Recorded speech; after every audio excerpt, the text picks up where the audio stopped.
Assalamualaikum warahmatullahi wabarakatuh.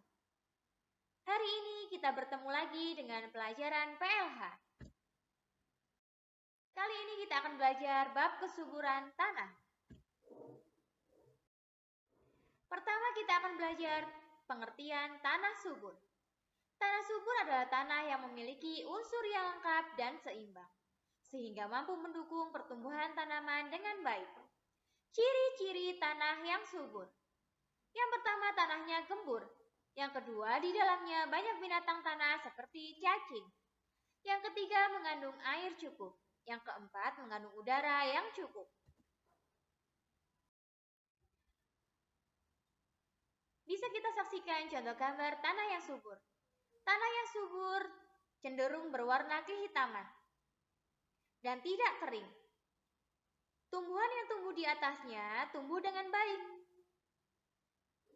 Bisa dilihat ya di gambar yang kanan dan yang kiri. Berikutnya pengertian tanah tidak subur. Tanah tidak subur adalah tanah yang tidak memiliki unsur tanah yang lengkap dan tidak seimbang, sehingga tidak mampu mendukung pertumbuhan tanaman dengan baik. Ciri-ciri tanah yang tidak subur. Yang pertama, tampak kering. Tidak ada tanaman yang tumbuh di atasnya. Terlihat pecah-pecah dan tandus.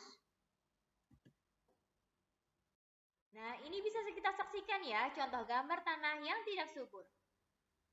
Pecah-pecah kering. Tidak ada tanaman yang tumbuh di atasnya. Pohon yang nampak berdiri di sisi kanan terlihat mati. Tidak ada daun yang tumbuh. Berikutnya kita akan belajar faktor penyebab kesuburan tanah. Ada beberapa faktor yang menyebabkan hilangnya kesuburan tanah. Yang pertama, lapisan tanah yang hanyut atau terkena erosi. Yang kedua, penyerapan unsur hara dalam humus yang berlebihan oleh salah satu jenis tanaman. Yang ketiga adalah pengolahan tanah yang salah. Pengolahan tanah yang salah ini contohnya bisa dengan pemberian pestisida yang berlebihan pada tumbuhan.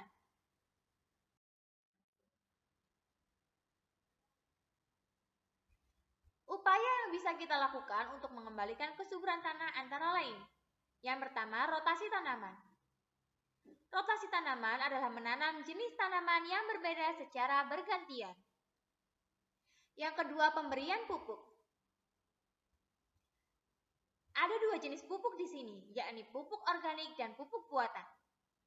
Pupuk organik terdiri dari dua jenis pupuk kompos dan pupuk kandang.